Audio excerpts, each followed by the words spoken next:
All right, people, welcome back. He's coming in all the way from Perth, WA. His name's Dave Gow. First time on the show. How are you, Dave? You well? I'm good, mate. I'm good. How are you? Yeah, not too bad, not too bad. For people who maybe haven't heard your name before, do you reckon you could give us a Cliff's Notes, I guess, of like who you are, what you do, etc.? Sure. So I run the blog Strong Money Australia, Mm. which has been running for maybe, I think it's about 5.5 years at this point. And so that's essentially all about financial independence and helping people retire early. So I suppose the backstory to that is I'm just trying to pass on what I've learned. I started that blog after I left my job in my late 20s. So I just wanted to pass on the principles that I followed and the things that I've learned over the years and try and break everything down in like a very easy to understand way. So like using simple language and no jargon and, garbage like that. Cause you read a lot of finance stuff and it's very jargony and it's almost catered to professionals and it's not really that useful for like the everyday person. So I really wanted to just try and break everything down pretty simple. So, yeah, that's basically what my main, I suppose, focus is these days. And yeah, I quite enjoy writing and helping people, so it's a good match. Yeah, sick. Okay. So what got you interested in before starting the blog? Like what got you interested in setting yourself up financially to not have to work if you didn't want to? So that started in my probably late teens. I was probably 19 and I was at work and had a bit of a realization at the time. I had a pretty bad boss, I would say. Right. I could say some nasty things, but he wasn't a very good person. Okay. And so it made me question a lot of things. It's actually a blessing in disguise, essentially, because it made me question why people put up with certain things at work and why people were reluctant to essentially argue or talk back to a boss or management that were bringing in new practices and things like making changes and stuff when they didn't know what that it was going to create problems, but nobody wanted to say anything and stuff like that. So I started to question work and why we do what we do, why we act the way we do. And I realized that these people have no voice because they essentially have to just do whatever they're told and can't say anything because they're so reliant on their job to pay all of their bills for the rest of their life, and there's just no other option for them. So they're essentially stuck. They just have to accept whatever is given to them, and that's about it. So I just started feeling sick in my stomach thinking about having to live like that for the next 40 years because I was 19 at the time, 40 or 50 years, and I just couldn't accept it. So I started thinking, well, I'm going to have to do something different from everyone else to end up with if I want a different outcome, and I wanted a drastically different outcome. I wanted to be able to choose whatever I did with my time, whether I worked or not, and just have that freedom at a much younger age than traditional retirement age. So that prompted me to start learning about personal finance and wealth, and then went down a huge learning rabbit hole and became pretty obsessed with the idea of being able to leave work early and be able to choose what I do after that. Okay. And sort of mapping that out, which we'll do in a second if you're happy to, were there any people in your life that you could at least have seen that they've done it, I can do it? Or was it sort of you, because I meet people who like their family had wealth or their family had shown them how to do it. Do you get what I'm saying? Before they did it. Like I had models from my family that helped me sort of understand how I can do it similar. Was that the same thing for you? No, it wasn't actually. I didn't Okay. have anyone where I knew them and they were wealthy, or I didn't have a model to follow. I didn't have anything like that. I just equated the idea of wealthy people having investments and them not having to work from that, just being able to do whatever they want. So I just knew, okay, I have to be in that position, so I'm going to have to learn about wealth. It was mostly books. Actually started reading everything I could find about investing and compounding and putting money aside instead of just spending everything. And so it's really self-taught, really quite a long journey of self-learning. Okay. And so what do you think the first, obviously, like it was a bit of a rabbit hole for you. What sort of books left a lasting impression on you, if you could list one or two that come to mind? That's a good question. I would say The Millionaire Next Door is a good one, Okay. because that was probably the first book I read where it essentially showed, and I'm not sure if you're familiar with this, you probably are, but for anyone who's not, it essentially was a very big study of millionaires in the US, and it broke down essentially where those people came from, their backgrounds, their lifestyle decisions, what jobs they had, what cars they drove, how much income they made to be able to become a millionaire. And essentially they found that a lot of the result came from not things you would think. So a lot of the millionaires didn't necessarily have super high incomes. They didn't live in like millionaire neighborhoods. They didn't drive big fancy cars. It was almost the opposite. It was like the quiet person that people didn't realize was actually doing very smart things with their money. So they were investing it. They were growing a business. They were driving a new-ish, but not a brand new car. They lived in just a regular suburb, and they used their money more effectively. So I think they expected to find the opposite in that study, if I remember correctly, but they were quite surprised to find that the average millionaire didn't live like you would expect, and didn't have the same kind of the background and the income that you might expect too. Okay. Yeah, judging from sort of the little bit of I guess reading I've done on your Twitter, as well as my financial planner introduced me to your blog. So like he loves your work, like he's big into your stuff. So that's how I heard of you. Something I've learned myself, like I bought my first house at the end of last year, and to save for the deposit, I made some pretty drastic lifestyle changes, because that's sort of where I've realized a lot of the money can be saved, is just by like being really frugal. And I'm assuming that you might be able to speak to that too. Was that sort of something that you, I wonder, like, was there a huge change for you that you had to do from 19 and realizing like you wanted to change how your outcomes for the future were going to be? Was there a huge change in your lifestyle to sort of get to that point? Or were you already sort of okay with like living cheaper, or being a bit more, I guess, conscientious about how you spend your money? So I wasn't a big spender to start with, so that Yeah. definitely helped. I didn't start out like credit cards and car loans Right. and doing all sorts of stuff like that. So I was in an okay position to start with. I had money kind of building up in my account, but it wasn't through effort. It was just through, I just didn't spend it all for whatever reason. I would Okay. still waste it. Would still go out drinking and waste a bunch of money and do silly stuff. But I wasn't like, oh, I've got to save. But it wasn't until I started learning about personal finance and wealth that I started thinking, okay, now I've got a purpose I've got something like important to do with my money. It's got a purpose now. It's got a home. I know what I'm going to do with it, because before I didn't have any plan or anything like that. So that gave me something to focus on that I was going to use my money for. And so almost immediately when I had this goal, spending it on various other things that we could go into, different lifestyle costs, that became like immediately less attractive, because I knew, okay, I want to be in this position in the future that I'm imagining. The only way essentially that I'm going to be able to do that is if I build up a big pile of investments. And so the more I can save, the more I can invest. So the sooner I can get to my goal. So just naturally that happened. So to start with, I was living relatively cheaply, I would say, already, living in a share house with a bunch of other guys at the time. Didn't have very much expenses, so that kind of helped quite a bit with the early days of the saving.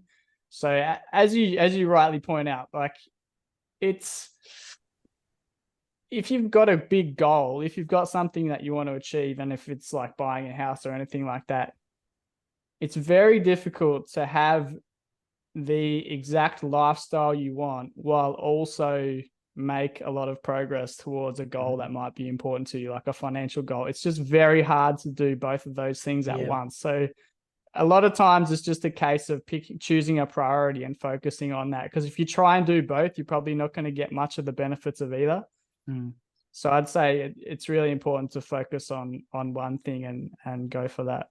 Yeah. Something I've noticed too, like speaking personally, Like I was living in Melbourne in a really cheap apartment during COVID because there was obviously that big drop off in rental prices over there. So I was in a small apartment during COVID, and I got a couch from IKEA for $100.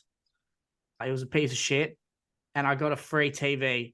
And if I didn't get a TV, I was just going to use my laptop to watch movies. Like I wasn't going to do anything, you know. I was sleeping for a bit of it. I slept on a yoga mat with a bed sheet and a pillow because I just refused.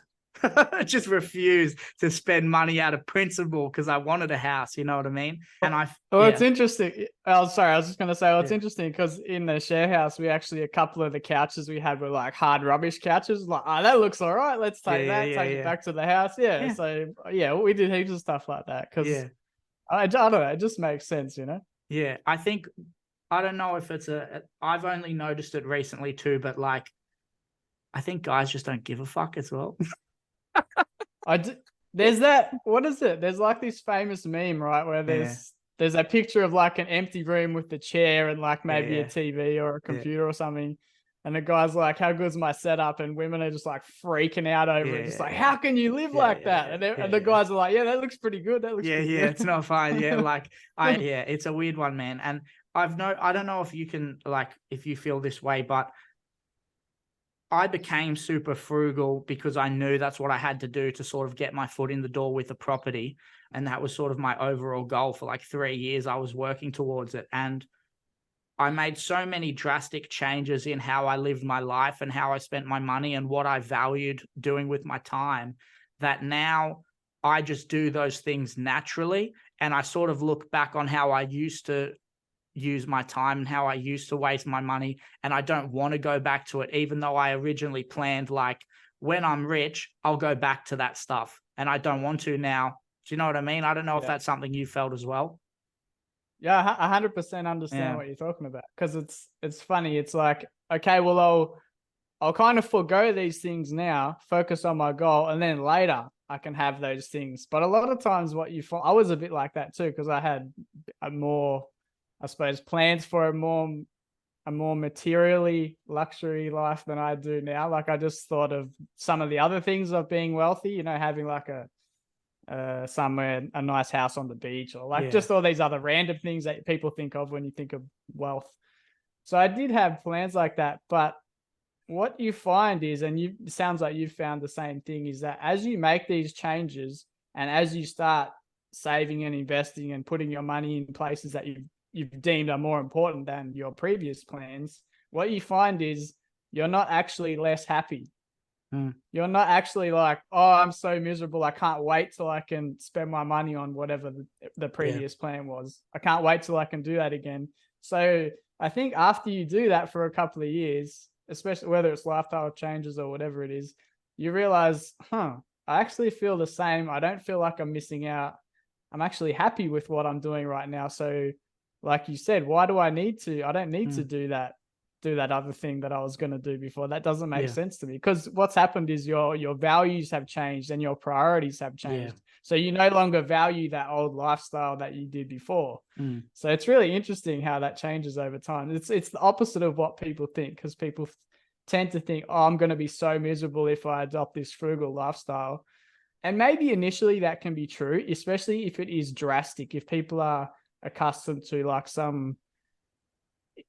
some luxury lifestyle and then they cut that to zero, essentially. That's going to be a big shock to their system. So that can take some getting used to, but I wouldn't recommend such a drastic approach anyway. I'd kind of recommend like the baby steps approach and making small changes in different parts of your life. And what you'll notice is, well, we've both realized that you can make those changes, and 3, 4, 5 years later, you're going to be like, well, I feel like just as happy as before. Actually, I think I'm happier because I'm getting closer to this goal, or I'm actually working and I'm happy with the direction that my life's heading in. Because a lot of times when we have an expensive lifestyle, a lot of that's just focused on like now. We're not really thinking about where our lives are heading. We're just like very short-term focused. But when you reorient your life a little bit and make it more like long-term focused around your priorities, I think that tends to be a more satisfying way to live overall. Okay. I'm at a point now where I sort of have some big goals for like 2 years out, 4 years out, 5 years out.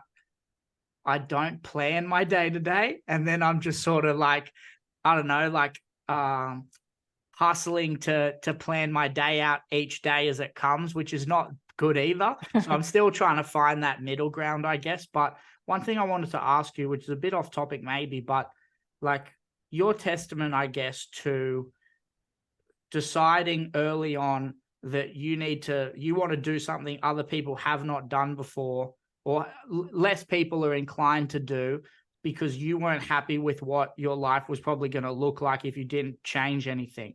Do you think that this part of like our history in 2023 is the easiest time for people to do that, with the amount of info that's out there and things like that? It definitely is in terms of information, like no question. Because when I started, it was probably 2008, something Okay. like that.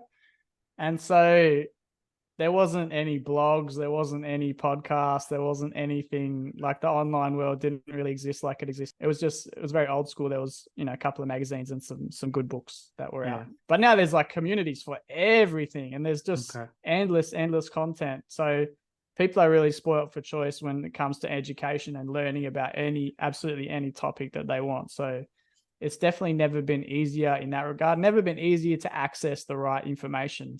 I suppose the downside of that is there's so much information, it can be hard to know where to begin. Can be hard to know how to disseminate the good information from the bad information. Like, is this person do they know what they're talking about or not? So I suppose that's the downside of all the information. But it's also easier in terms of, maybe not so much in the last year or two, because inflation's kind of thrown a spanner in the works, but it's the reason it's easier now, say in recent decades, than 40, 50 years ago, is because despite what we hear on the news and other things that might be short-term focused and trying to paint the wrong picture, is our incomes have actually increased faster than inflation for a very, very long time. So that's precisely the reason how we're able to live the lives that we live now. Like, the lifestyles we live are so much fancier and so much more convenient and luxurious than people lived 50 years ago, 70 years ago. So I think it can pay to just stop for a minute and zoom out a bit and see how people used to live and see how we live now. And we can recognize how much kind of cruisier and how much nicer and sweeter things have become. And so it doesn't feel like it, because we've got more income, but then we just find new things to spend it on. So we're always left at the end of the week with $0. So when you put the idea that we've got it better to people, they find a hard time having that sink in, because it definitely doesn't feel like it, because we just get accustomed to new things. And it's kind of like we were speaking about before, how you essentially just get accustomed to different lifestyle changes, so you don't actually feel any different, and you almost don't notice it over time, different things creeping up, especially lifestyle things. So there's that famous term called lifestyle creep, where your income goes up and you adjust your lifestyle upwards, and so you're still left with no money despite earning more and more over time. So it's quite prominent, and it can be quite sad, really, because you think you're doing better in 10 years past, but you haven't actually got any more money, you haven't got any more wealth, because you can just keep spending it on new things. So it can be a trap. Yeah, I get that. A big part of the show is all about the advice you would give like your younger self, because I'm 26. Yeah, I'm 26, and that's upsetting. I'm 26, and I figure that if I can just figure out all the ways that everybody has messed up in their own life, if I feel like I'm getting close to those fuck ups, I can avoid them. Do you know what I mean? Like, I can avoid so many mistakes in my own life just because I know, oh, okay, there's a warning sign that someone told me about that happened to them. So if you're happy to go with 25, like, if you could go back to that version of yourself, and assuming he listened to what you had to say to him, like, what do you think you would tell that person? So it's it's an interesting question. I probably wouldn't change that much, to be honest, Right. from my 25-year-old self. So I'll give you some more general overview Sure. stuff for a 25-year-old instead. So the first thing I'd probably say is to not compare yourself to other people. So you might have heard that before, and it can be a bit trite to say, but I just see everyone says it, but everyone still does it. Like, oh, don't compare yourself to other people, Yeah. but everyone's still like, oh, my mate got a new car or this or that. So I don't know. It's very tricky, but if you can get around that little thing in your brain that's telling you, oh, this person's doing this, you should do Yeah. it too. If you can get around that and try and switch that off or retrain yourself to think differently and focus on. So I suppose the thing is, like, someone might do something like they might buy a new car, might buy a bigger house than you, but is that person going to be in 10 or 15 years where you want to be? Or are they just getting more upfront benefits now, but it's going to kind of put them in a bit of a trap or a bit of a set of golden handcuffs because they'll be chained to their job? But if you make a few decisions now that aren't as sexy and aren't as exciting, like getting the slightly older car, getting the slightly smaller house, having the slightly less fancy holidays, things like that, you can start building up investments, you can start building up savings so that in 10 years, your life is much cushier and much more secure and comfortable than that other person who made the more enticing short-term decisions at the cost of what they could build over the long term. So that's one thing. And I suppose, like we were saying before, even if you do have a plan to have a more materialistic lifestyle later on, because that is, pretty attractive for most of us, it still actually makes sense to go the frugal route first so that you can build wealth. Because the thing is, if you choose the more expensive lifestyle now, you'll never have wealth. But if you choose the frugal lifestyle now, you'll have wealth later, and so you can have both. But you can't, if you choose the easy option now, you'll have the hard option later for the rest of your life. So I'll try and make decisions that benefit you over the long term rather than the short term, which can be tricky. So it takes a bit of courage, because you'll probably have to do things differently from how other people are doing them, especially your peers and most others in society who are very short-term focused and they don't think about where they'll be in 10 or 20 years. But if you've got the foresight to at least imagine, okay, this is how I want my life to be at least in 10, 20 years, it starts to make it much easier because you have a direction that you're going. You're not just thinking about today. So that can make those choices much easier. Yeah, okay. This one might be a bit too deep, so if it is, I'll just edit it. It's okay. But like, based on what you've told me and based on, I guess, how I've come to understand what you've been through in your life and strong money and stuff, do you feel like now, where you're not really beholden to a boss that you don't like, who's a bit of a dick, you're not beholden to a ton of things, you're not beholden to a paycheck to survive? Rich people that I've met still have problems like everyone else, and they still can find ways to be unhappy about things, but the things they're unhappy about are maybe problems that other people don't. Like, do you find yourself, you still have struggles like anyone else would, even though you maybe don't have that same financial, I guess, barrier that's holding you back anymore? Does that make sense? It does make sense. It's a good question too, and it's a good topic to bring up.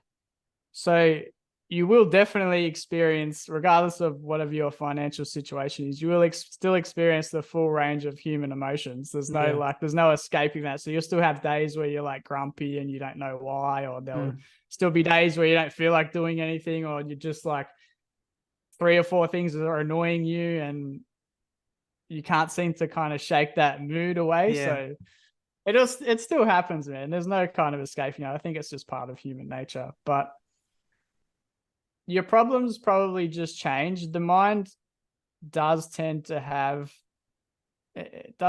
gravitate towards things that it does tend to look for things to be annoyed about, like regardless. So I think it's more of mental training and habits than anything else. Like, you can notice, like, if I look at the sky right now, there's beautiful parts of it that are blue, but there's other parts that are cloudy and don't look that good. So it depends what you choose to focus on at any point in time. So that's, you can do that whether you've got money or whether you don't have anything. So it's what you focus on. I think that is inescapable, whether, like, whatever your situation is.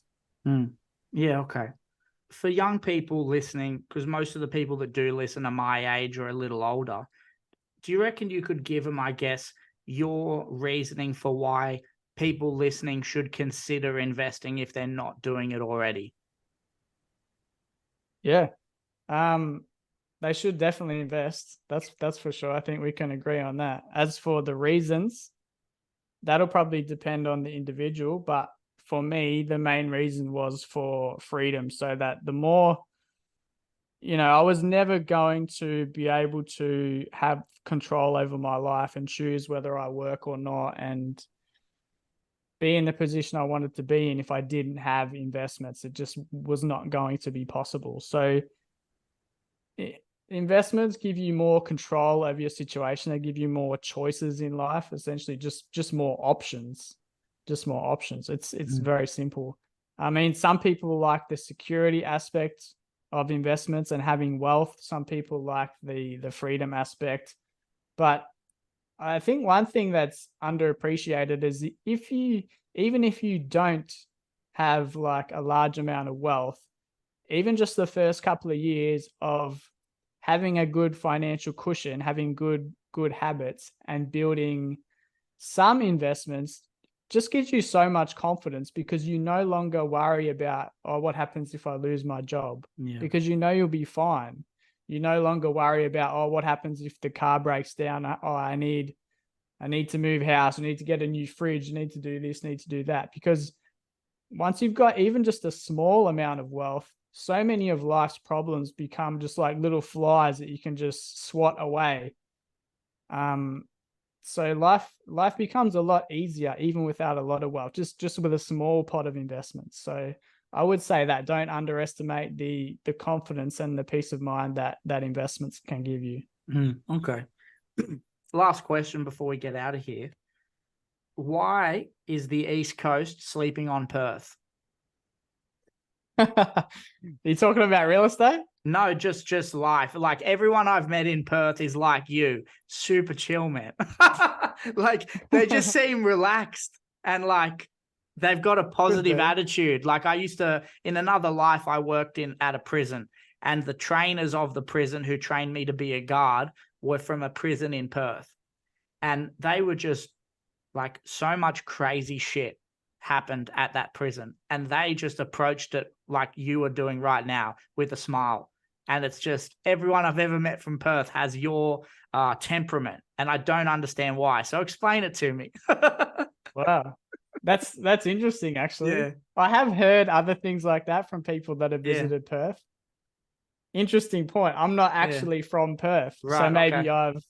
I'm from country Victoria. Okay. So I don't know if I brought that with me. I'd say I probably did bring that Okay. with me, but yeah, Perth is known for having a relaxed vibe and Yeah. pretty chilled out lifestyle, and doesn't seem like we take too much,